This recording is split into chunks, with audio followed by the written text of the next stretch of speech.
mon petit chien copain, mon petit chien coquin, petit compagnon joli, gentil. La Dog Attitude. Une rubrique à du chien. Bonjour à tous les auditeurs de Radio de la Save. Aujourd'hui, c'est la première pour la Dog Attitude qui vous est proposée par l'association Éducation Canine 31 à la Serre. Une rubrique qui, on espère, vous aidera dans la vie de tous les jours avec votre chien. Allez, c'est parti!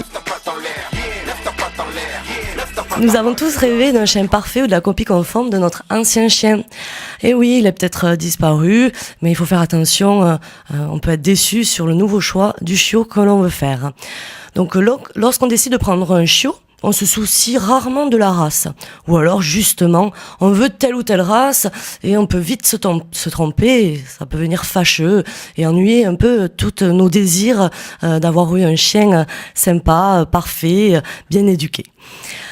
Donc, le mauvais choix, comme je vous disais, on y revient, peut vraiment nuire à l'entente que vous auriez donc avec votre futur chien adulte. En effet, un chien trop gros ou trop petit peut vraiment gêner si, par exemple, on vit dans un studio, ou alors un tout petit chien peut vraiment être très ennuyeux par rapport à son fort caractère et peut évidemment embêter un petit peu toute la famille. Donc faire attention car le caractère d'un chien trop excité ou trop mou, trop dur peut vraiment gêner par rapport à notre propre caractère à nous. Voilà, par exemple, je prends le Jack Russell qui est un petit chien qui est très très à la mode en ce moment, mais qui est quand même un chien qui est une pile électrique et qui peut vraiment ennuyer quelqu'un qui est plutôt de caractère plutôt mou. Voilà, ça peut vraiment pas du tout aller dans la vie de tous les jours. Donc il faut aussi penser par exemple aux molosses, tout ce qui est race de Rottweiler, Staffordshire Terrier, etc. Ce sont des chiens super, mais qui sont quand même pas à mettre dans toutes les mains, car ce sont des chiens têtus et il faut avoir un peu de patience pour les éduquer.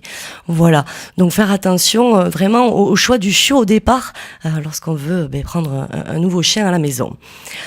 Ces choix peuvent devenir un regret, car ça peut devenir un cauchemar pour toute la famille et de se voir un petit peu les enfants, etc.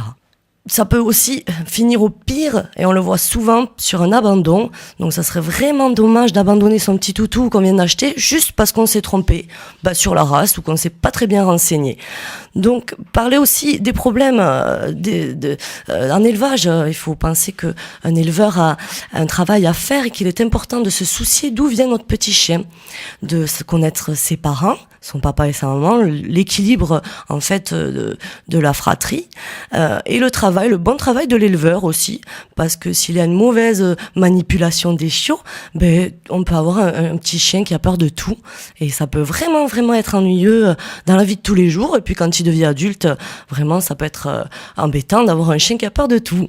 Donc faire attention bien sûr d'où vient votre petit chien, où il est né, par qui il a eu ses premiers soins.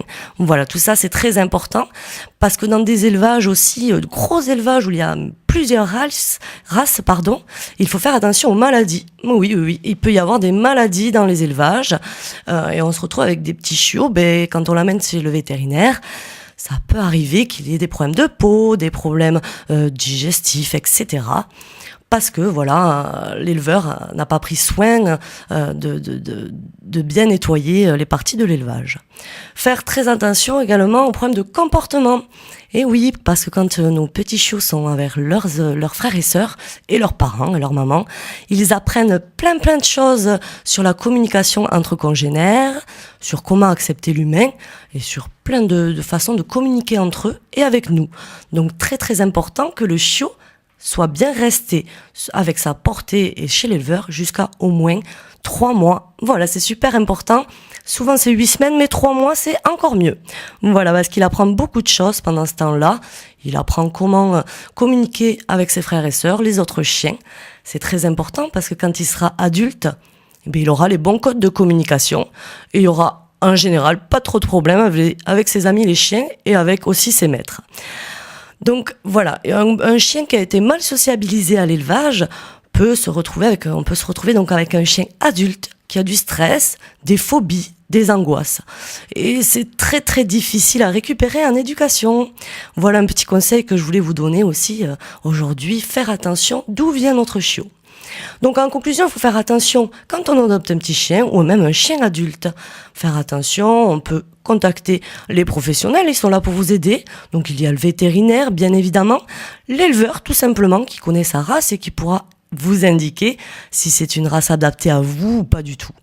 Vous avez également notre association, évidemment, qui est là pour vous aider. Voilà, se renseigner comme il faut sur la race que vous choisissez, parce qu'une race, ils ont un caractère prédéfini, un petit peu un code génétique de leur caractère, même si chaque chien a son tempérament différent, mais quand même la race peut vous indiquer vers quoi vous dirigez pour pas vous tromper. Attention aussi aux chiens qui sont croisés, parce que un chien croisé, c'est un mélange donc de deux races, même voire de plusieurs, et ça peut donner un chien à un tempérament explosif qui n'a rien à voir avec la race que vous vouliez au départ. Donc faites attention, quand on prend par exemple un Jack Russell croisé avec un caniche, vous aurez pas du tout le caractère du caniche. Voilà, alors faites attention, c'est bien possible que vous ayez les deux, voire plutôt le caractère du Jack Russell, car c'est un caractère très très dur. Donc faites attention, vraiment, cela vous aidera dans votre vie de tous les jours de choisir la race qu'il vous faut pour avoir un chien qui s'adapte à votre mode de vie et inversement, que vous puissiez vous adapter au sien. Voilà, c'était la petite rubrique Dog Attitude.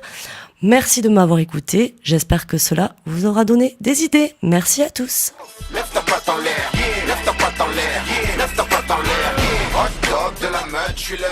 C'était votre rubrique Dog Attitude, présentée par Cécile ou Aurélie, de l'association Éducation Canine 31 à la Serre. www.educationcanine31.com